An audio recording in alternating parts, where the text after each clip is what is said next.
if we're talking about gamifying a metaverse, if we're talking about creating a reason for people to go onto a metaverse, this is something that games have been doing for a long time. And you think about the premier gaming experiences like World of Warcraft, like Final Fantasy, like Minecraft, well, Final Fantasy 14, like Minecraft.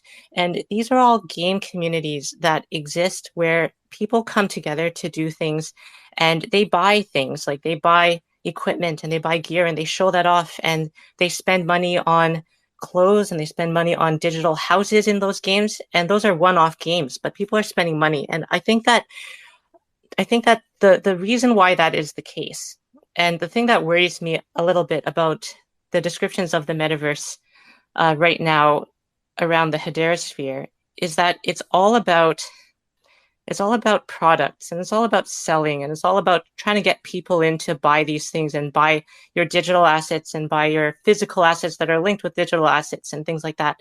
And if we're looking at games and how those work, it's not about buying things that makes it an experience that is worth remembering and cherishing. It's about those social interactions.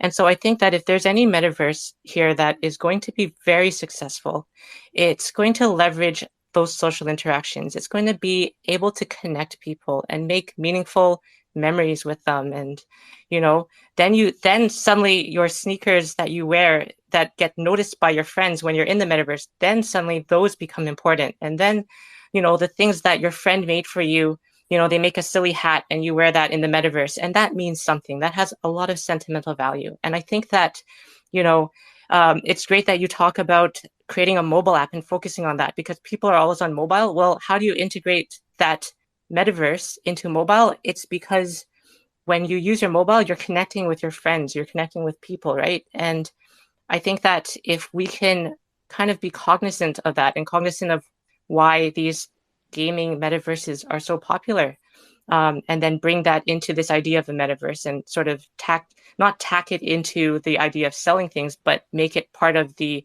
whole experience. I think that that would really make it a lot more of an attractive kind of 100%, I feel. agree. And that's actually our mantra behind the scenes is building community first. Because again, you need that community to have that trusted space to interact and hey, maybe there isn't a purchase, but it's that socialization piece that's the draw. And I think that's one of the things that's most important to many organizations right now. And people but one of the things Mm, that coming from one of my other talks, taking away that instead of using that campaign, the marketing campaign, start talking about the marketing community that you're going to build.